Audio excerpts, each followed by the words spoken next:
May 4 na uri ng carbohydrates na dapat mong kainin araw-araw at 4 din na kailangang iwasan ng tuluyan.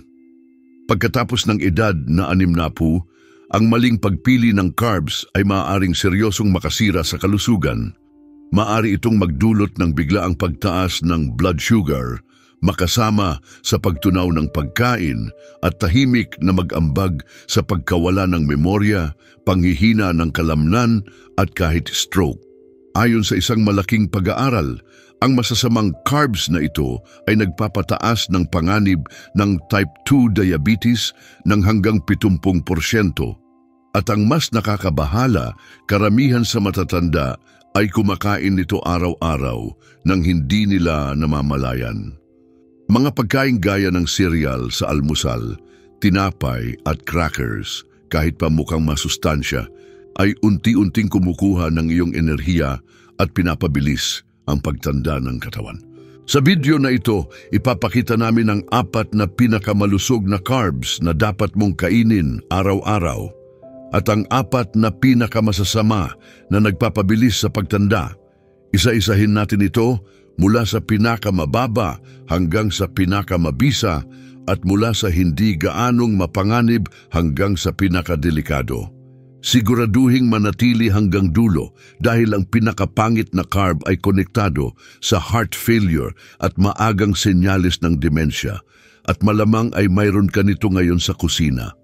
Lahat ng ibabahagi namin ay suportado ng siyensya at makikita mo ang mga sanggunian sa ibaba. Pero bago ang lahat, mag-iwan ng komento saan ka nanonood mula at ilang taon ka na. Binabasa at sinasagot namin ang bawat komento. Ngayon, simulan na natin sa ika-4 na pinakamagandang carb na dapat idagdag sa iyong araw-araw na pagkain. Marami ang nagugulat dito. Ika-4, green peas o mga berdeng gisantes. Mukhang karaniwan lang pero para sa mga nakatatanda, ang green peas ay makapangyarihang carbohydrate na tumutulong sa kalusugan ng kalamnan at madalas itong hindi pinapansin. Hindi tulad ng mga mabilis matunaw na carbs gaya ng puting kanin o patatas, ang green peas ay mayaman sa resistant starch at soluble fiber. Tumutulong ito upang pabagalin ang pagtunaw, panatilihing stable ang blood sugar at maiwasan ang mapanganib na insulin spikes na madalas sa pagtanda. Pero hindi lang blood sugar ang benepisyo. Tumutulong din ang green peas sa pagpapanatili ng kalamnan. Karamihan ay hindi nakakaalam, pero ang peas ay isa sa kakaunting gulay na may mataas na carbohydrates at nagbibigay ng leucine, isang espesyal na amino acid na nagsasabi sa katawan na gumawa at magpanatili ng muscle. Paglampas ng edad 60, natural nang mas mabilis ang pagkasira ng kalamnan kaysa sa pagpapalit nito. Kung hindi ka kakain ng carbs na may leucine, mas lalong bumibilis ang panghihina ng kalamnan. Isang pag-aaral noong 2022 mula sa journal na Nutrients ang nagsabing ang mga matatandang kumakain ng green legumes tulad ng peas ng 3 beses sa isang linggo ay nakapanatili ng 14% na mas maraming muscle mass sa loob ng 2 taon kumpara sa mga hindi, kahit hindi sila nag-eehersisyo. Mahalaga rin ang green peas sa kalusugan ng tiyan na kailangan para matunaw ang kahit anong uri ng carbs. May taglay itong natural na compound na tinatawag na chalmestrol na tumutulong magpababa ng inflammation sa lining ng bituka. Kapag inflamed ang tiyan, kahit malusog na carbs ay mahirap tunawin. Kaya maraming seniors na may kabag o problema sa tiyan ang lalong sumasama ang pakiramdam kapag iniiwasan nila ang fiber-rich na carbs tulad ng peas. Bukod pa rito, kapag sira ang tiyan, hindi rin masipsip ng katawan ang mahahalagang nutrisyon. Kaya pakiramdam mo ay pagod ka, masakit ang katawan at malabo ang isip. Para makuha ang buong benepisyo ng green peas, huwag itong lutuin ng sobra. Sa halip na pakuluan hanggang lumambot at madurog, subukang steam ng banayad. Tapos lagyan ng kaunting olive oil at bawang. Sa ganitong paraan, nananatili ang fiber at nutrients nito at mas maganda rin ang pagsipsip ng katawan sa mga ito. Ang green peas ay hindi lang simpleng gulay sa plato mo. Isa itong matalinong uri ng carbohydrate na tumutulong sa kalamnan, nagbibigay ng enerhiya sa mga nakatatanda at nakakatulong sa pagbawas ng pamamaga sa katawan. Subukan itong kainin ng hindi bababa sa 3 beses kada linggo. Mapapansin mo ang tunay na pagbabago sa iyong pakiramdam. Ngayon, dumako tayo sa ikatlong pinakamahusay na carb, steel-cut oats. Hindi lang ito pangkaraniwang almusal, nagsisilbi rin itong panangga para sa metabolismo, lalo na habang tumatanda ka. Hindi tulad ng mabilis lutuing oats o instant na pakete na sobra ang pagproseso at madaling tunawin, ang steel-cut oats ay buo pa rin ang struktura. Ibig sabihin, mabagal itong natutunaw sa katawan, kaya nagbibigay ng unti-unting enerhiya at tumutulong panatilihing normal ang blood sugar ng mas matagal. Napakahalaga nito paglampas ng edad 60, kung kailan tumataas ang panganib ng insulin resistance at ang karamihan sa mga processed carbs ay mabilis nagpapataas ng blood sugar. Dahil mabagal matunaw ang steel-cut oats, hindi nito pinapahirapan ang pancreas at tumutulong sa mas balancing hormones, bagay na kailangan ng katawan para manatiling alerto at masigla. Pero may isa pang espesyal na sangkap ang oats na ito, ang beta-glucan. Isang uri ng fiber na makikita lang sa oats na hindi sobra ang pagproseso. Ang beta-glucan ay malawak ng pinag-aralan at napatunayang nagpapababa ng masamang kolesterol, LDL, lumalaban sa pamamaga at nagpapalakas sa lining ng bituka, 3 isyong karaniwang lumalala habang tumatanda. Sa katunayan, isang pag-aaral noong 2023 mula sa American Journal of Clinical Nutrition ang nagsabing ang pagkain ng isang mangkok ng steel-cut oats bawat araw ay nakapagpababa ng LDL cholesterol ng hanggang 15% sa mga matatanda. Bumaba rin ang C-reactive protein na senyalis ng inflammation at may koneksyon sa arthritis, memory loss, at stroke. Mas kahanga-hanga pa, nakakatulong ang beta-glucan sa immune system. Habang tumatanda, bumabagal ang kilos ng immune cells, kaya mas madalas magkasakit at mas mabagal gumaling. Ang steel-cut oats ay pagkain ng good bacteria sa tiyan, lalo na ang bifidobacteria. Ang mga mikrobyong ito ay gumagawa ng short-chain fatty acids na tumutulong mag-ayos ng bituka, bawasan ng cravings, at magpataas ng serotonin, ang feel-good na chemical sa utak. Ang resulta, mas maginhawang pagtunaw, mas magandang mood, at mas matibay na depensa ng katawan, lahat mula sa isang simpleng carb na lutuin lang ng mga 15 minuto. Para gawing mas masustansya ang iyong oats, huwag magdagdag ng brown sugar o gatas na may halong chemical. Gamitin ang tubig o unsweetened almond milk, lagyan ng cinnamon para tulungan ang blood sugar at i-toppings ng prutas tulad ng berries o flax seeds na mayaman sa antioxidants. Hindi lang pinoprotektahan ng steel-cut oats ang puso, isa ito sa iilang carbs na aktwal na tumutulong sa pagtatanggol ng katawan habang tumatanda. Kung madalas kang makaranas ng panghihina, pagkalito ng isipan o mabigat na pakiramdam sa umaga, baka ito na ang kailangan ng katawan mo. Ngayon naman, ang pangalawang pinakamahusay, sweet potatoes o kamote. Hindi lang ito masarap, isa ito sa pinakakumpleto at pinakaakmang source ng carbohydrates para sa mga nakatatanda. Hindi tulad ng puting patatas na mabilis magpataas ng blood sugar at walang masyadong sustansya, ang kamote ay may complex carbs na mabagal tunawin. Nagbibigay ito ng tuloy-tuloy na enerhiya nang hindi nagpapataas bigla ng blood sugar. Mahalaga ito paglampas ng edad 60 dahil kahit bahagyang pagtaas sa asukal ay maaaring magdulot ng pagkapagod, panlalabo ng paningin at mas mabilis na pagkasira ng mga ugat. Pero ang pinakahalaga sa kamote ay ang mataas nitong beta-carotene, isang makapangyarihang kulay ng halaman na ginagawang vitamin A ng katawan. Karamihan sa matatanda ay kulang sa vitamin A. Mahalaga ito para sa immune system, balat, at malinaw na paningin. Isang pag-aaral noong 2022 sa Frontiers in Aging ang nagsabi na ang mga matatandang kumakain ng orange-colored na gulay gaya ng kamote ay may mas malinaw na memorya, mas bihirang magkasipon at mas mababang panganib ng eye problems tulad ng macular degeneration. Hindi lang ang carbohydrates ng kamote ang mahalaga, ang buong kombinasyon ng nutrisyon at proteksyon na sangkap ang dahilan kung bakit ito espesyal. Pero may dagdag pa.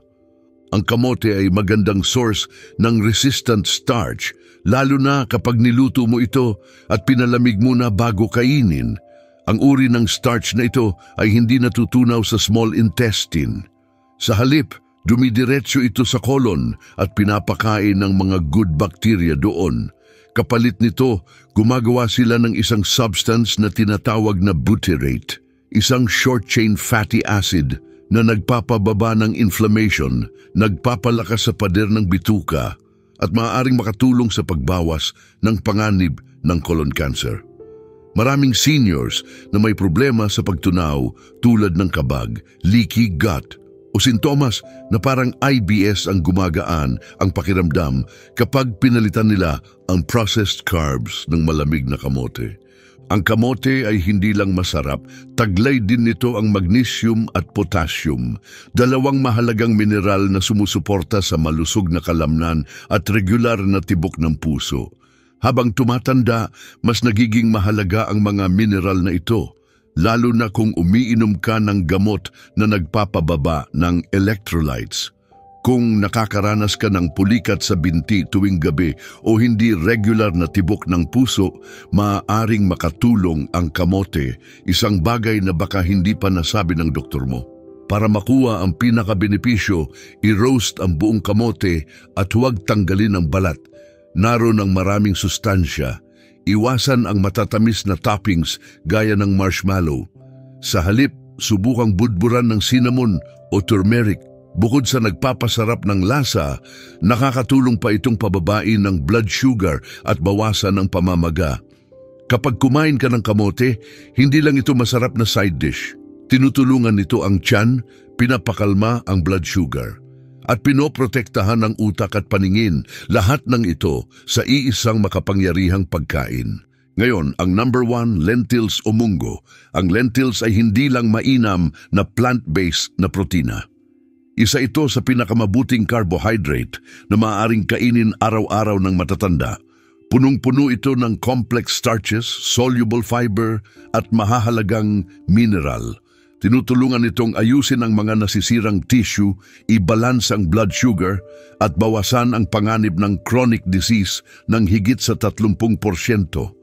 Hindi tulad ng processed carbs na nagdudulot ng inflammation, pagkapagod at biglang pagtaas ng asukal, ang lentils ay nagbibigay ng tuloy-tuloy na suporta sa blood sugar, digestion at maging sa mood.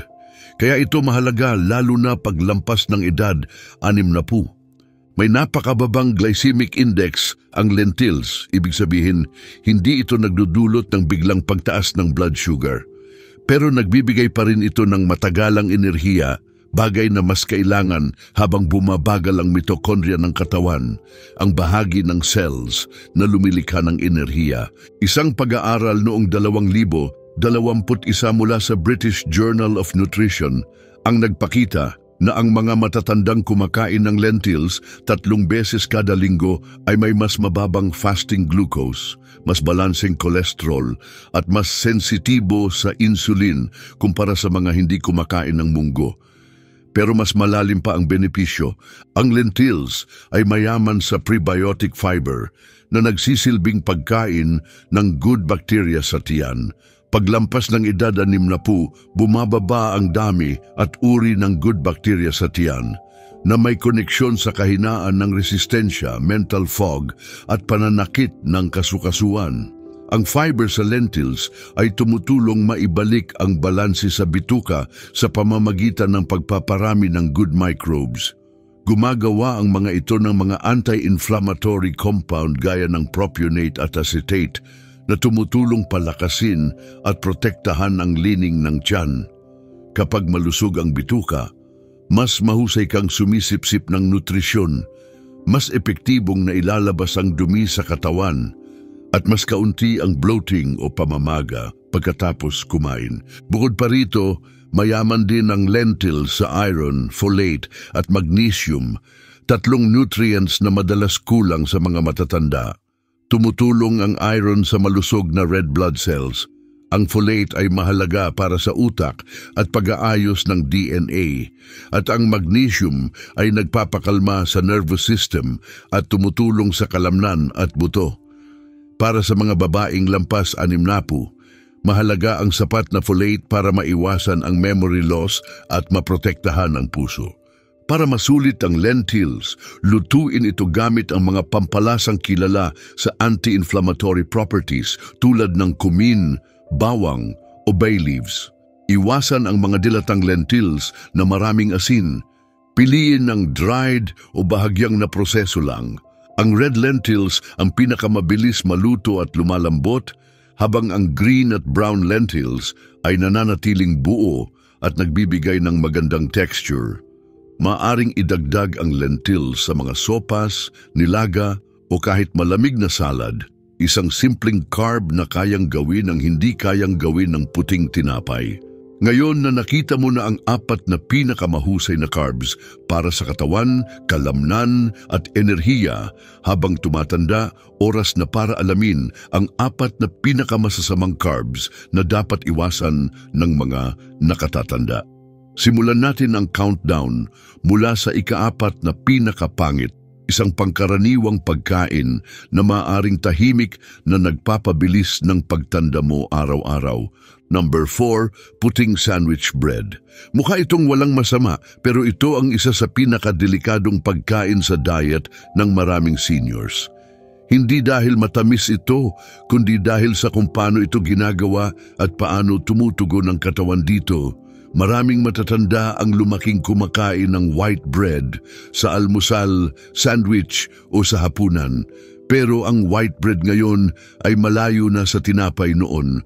Ang modernong white bread ay gawa sa sobrang pinrosesong harina na pinapaputi at tinanggalan ng fiber at nutrients.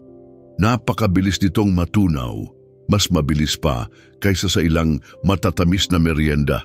Kaya bigla itong nagpapataas ng blood sugar ilang minuto matapos kainin, at habang tumatanda, mas mapanganib ang ganitong pagtaas ng asukal.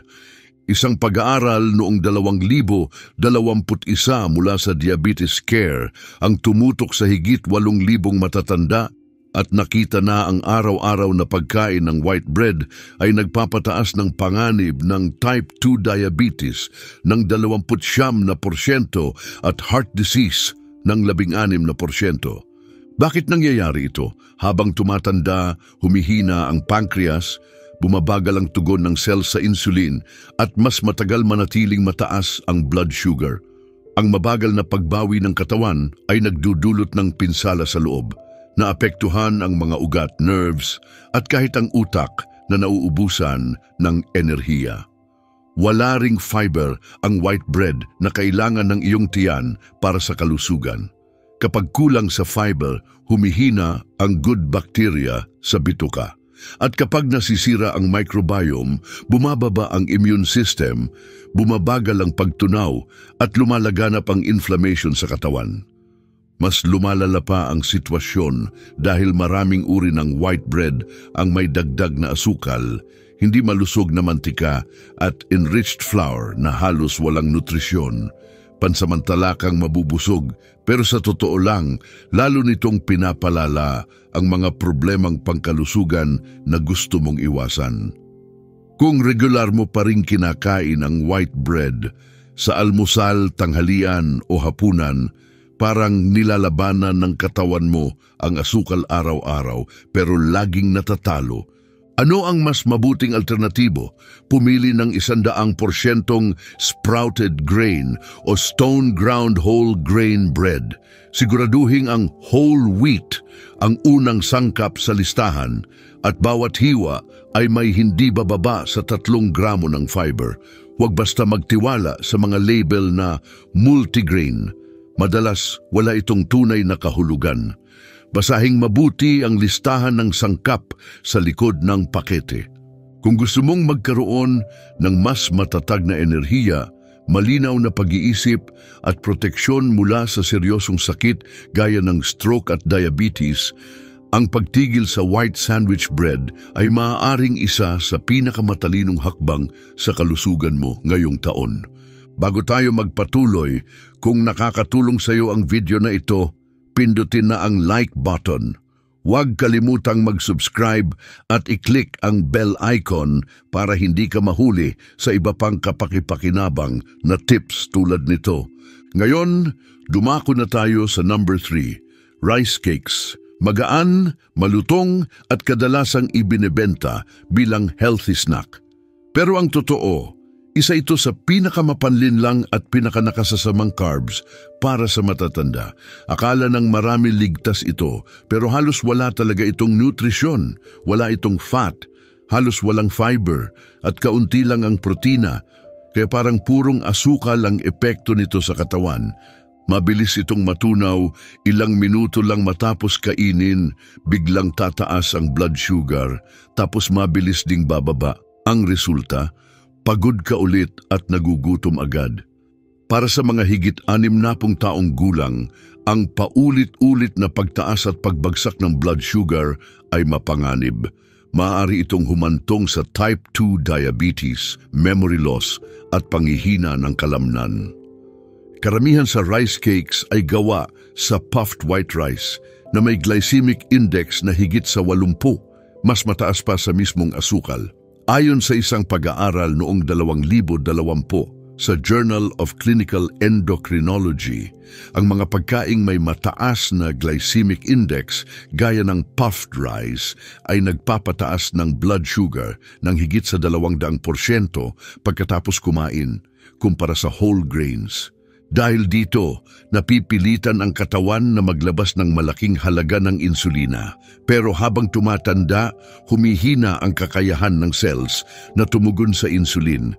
Kaya mas matagal na mataas ang blood sugar na nagdudulot ng pamamaga, oxidative stress at pinsala sa nerbiyos sa paglipas ng panahon. May isa pang problema, hindi ka nabubusog sa rice cakes. Dahil wala itong fiber, protina o healthy fats na nagpapalabas ng fullness hormones gaya ng leptin, hindi mararamdaman ng katawan na sapat na ang kinain. Magugutom ka ulit agad, kaya mas malamang na magmerienda pa o kumain ng hindi malusog na pagkain. Ang sobrang bilis ng pagtunaw nito ay nauuwi sa labis na pagkain at maaaring magdulot ng pagtaas ng timbang sa paglipas ng panahon. Kahit mukhang magaan at walang guilt ang rice cakes, para sa maraming matatanda, para itong pagsakay sa blood sugar roller coaster na nakakapagod, nagpapalabo ng isipan at nakakasira ng kalusugan ng tiyan. At hindi doon nagtatapos, ang mga flavored rice cakes ay kadalasang puno ng maltodextrin, artipisyal na pampatamis at maalat na panakip na lahat ay maaaring magpataas ng blood pressure at makairita sa lining ng tiyan. Kahit ang plain rice cakes, simple starch lang ang laman. At ang starch na ito ay madalas na pagkain ng maling uri ng bakterya sa bituka, na nagdudulot ng bloating, constipation, at silent inflammation. Kaya kung akala mo safe ang rice cakes, panahon na para mag-isip muli. Mas mabuting alternatibo, isang maliit na dakot ng hilaw na almonds o isang hiwa ng whole grain toast na may avocado. Ang mga snack na ito ay may fiber, healthy fats at nutrients na tumutulong magpanatili ng tamang blood sugar, lakas ng kalamnan at maayos na pagtunaw. Lahat ng ito ay mas mahalaga habang tumatanda. Mukha mang inosente ang rice cakes, pero sa totoo lang, para sa mga seniors, ito ay isa na namang refined carb na nagpapabilis sa mga problemang pangkalusugan na gusto mong pabagalin. Ngayon dumako tayo sa number 2, mga packaged breakfast cereals. Makukulay ang mga cereal na ito, malutong at madalas inia-advertise bilang malusog dahil daw pinatibay sila ng bitamina. Pero huwag basta magpapaniwala, karamihan sa mga ito ay kabilang sa pinakamasasamang carbs na maaaring kainin ng mga matatanda. Mula sa cornflakes, honey-flavored clusters, hanggang sa mga bran cereals, halos lahat ng nasa grocery shelf ay punong-puno ng processed grains, dagdag na asukal at mga kemikal na preservative. Ang mga sangkap na ito ay maaaring sirain ng blood sugar, pagtunaw ng pagkain at pangmatagalang kalusugan. Nagsisimula ito sa kung paano sila ginagawa. Sa pagproseso, tinatanggal ang natural na fiber at germ mula sa butil. Ang natitira ay mabilis masunog na starch na parang purong glucose ang dating sa katawan. At dahil ang mga cereal ay puffed, flaked o pinapalaman para maging malutong, mas mabilis pa silang matunaw sa katawan. Ito'y nagdudulot ng biglaang pagtaas ng blood sugar at napipilitan ng pancreas na maglabas ng insulin. Para sa mga higit 60 taong gulang, ito ay isang malaking problema. Bumabagal na ang insulin response at humihina ang kakayahan ng cells na tumanggap ng asukal, kaya nananatiling mataas ang blood sugar sa dugo ng mas matagal. Ang epekto, pamamaga, pagkapagod at malabong pag-iisip. Isang pag-aaral noong 2019 sa Journal of Gerontology ang nagsabing ang mga matatandang kumakain ng processed cereal 5 beses o higit kada linggo ay may 22% na mas mataas na panganib ng metabolic syndrome, isang kondisyon na kinabibilangan ng high blood pressure, mataas na blood sugar at taba sa tiyan. Pero hindi doon nagtatapos ang panganib. Marami sa mga cereal na ito ay may phosphates at emulsifiers na nakakapahina sa lining ng bituka at bumababa ang antas ng mahahalagang mineral tulad ng calcium at magnesium. Dahil dito, mas madaling mabali ang buto, mas naninigas ang kalamnan at mas mataas ang panganib ng pagkadulas at pagkabali. Kahit pa sabihin sa label na whole grain o high fiber, madalas ay may taglay pa rin itong corn syrup, barley malt o fruit juice concentrate.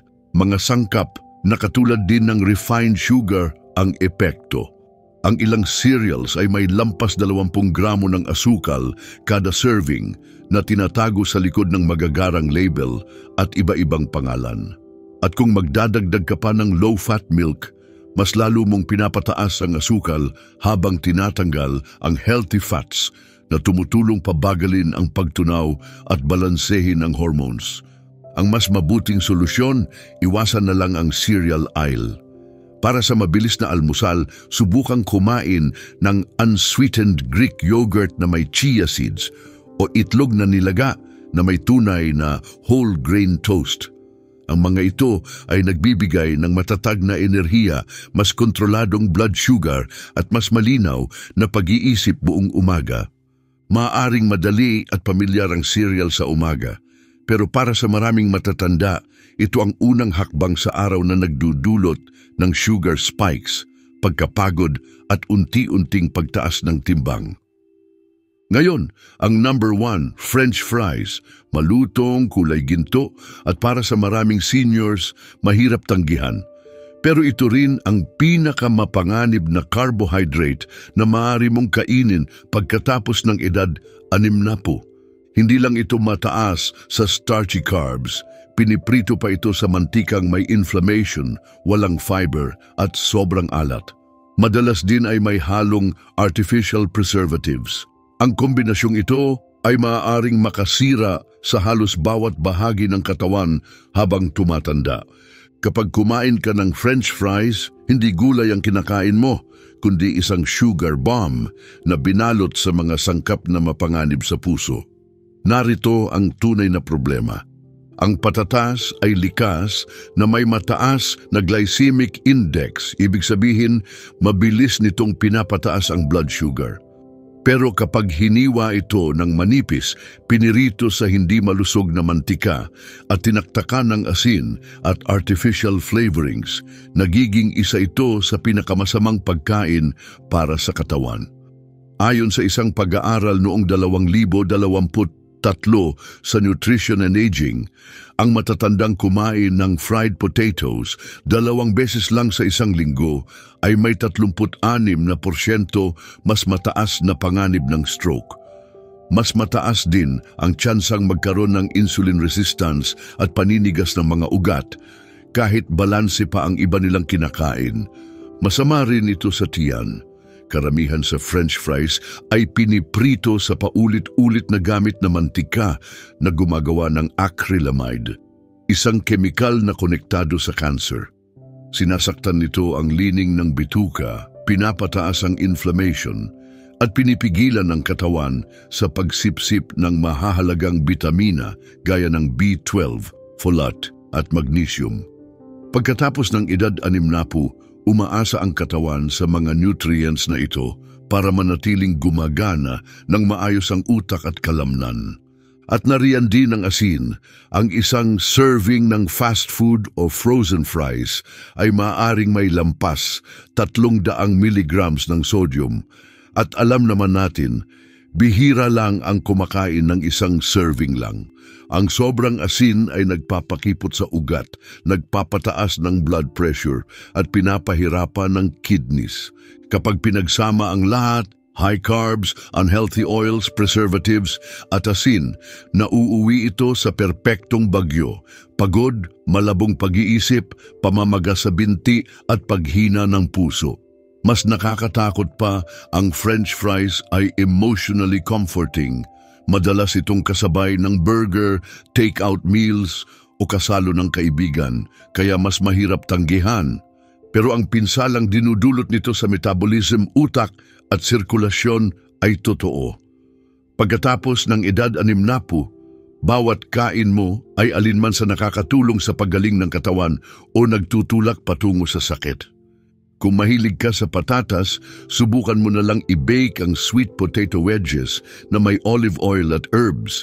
Masarap pa rin ito at tunay na sumusuporta sa kalusugan mo. Pero kung kumakain ka pa rin ng French fries ng regular, tandaan mo ito. Hindi na ito simpleng kasiyahan lang paminsan-minsan. Unti-unti nitong inuubos ang iyong enerhiya, kalinawan ng isip at posibleng binabawasan pa ang mga taon sa buhay mo. Habang tumatanda, nagbabago ang paraan ng katawan sa pagproseso ng carbohydrates. Ang maling klase ng carbs ay mas matindi ang epekto, mas matagal na nanatili sa katawan, at mas malaki ang pinsala kumpara nung mas bata ka pa. Ang mga fast-burning, low-fiber na carbs gaya ng white bread, rice cakes at French fries ay nagdadala ng kaguluhan sa loob ng katawan. Pinapataas nito ang blood sugar, pinapapagod ang pancreas at nilalagyan ng inflammation ang iyong dugo. Sa paglipas ng panahon, nagiging mabagal ang pag-iisip, nanghihina ang kalamnan, palaging pagod, at mas mataas ang panganib ng stroke, diabetes, at maagang paghina ng katawan. Pero heto ang magandang balita, hindi lahat ng carbs ay masama. Ang tamang carbs, gaya ng lentils, steel-cut oats, green peas, at sweet potatoes ay nagbibigay ng tuloy-tuloy na enerhiya, nagpapalakas ng kalamnan at nagpapalusog ng tiyan. Ang mga pagkaing ito ay tumutulong kontrolin ang blood sugar, suportahan ang good bacteria sa bituka at panatilihin ng katawan sa pag-aayos at pagpapalakas, hindi sa unti-unting paghina. Kapag kumakain ka ng tamang carbs araw-araw, mas tumatalas ang isipan, mas napoprotektahan ang kasukasuan, at mas nananatiling malakas at independent ang katawan mo sa mga darating na taon. Ang totoo, Bawat carb na kinakain mo ay may epekto. Pinapabilis ba nito ang pagtanda o pinapabagal? Walang gitna. Kaya ang pag-alam kung aling carbs ang dapat kainin at alin ang dapat iwasan ay isa sa pinakamahalagang desisyong pangkalusugan na maaari mong gawin pagkatapos ng edad 60. Hindi mo kailangang talikuran ng carbs. Kailangan mo lang bitawan ang mga carbs na tahimik na sinisira ang katawan mo sa likod ng iyong kaalaman. Kung may tanong ka o gusto mong ibahagi ang karanasan mo, magkomento lang sa ibaba. Gusto ka naming marinig. Maraming salamat sa panunood.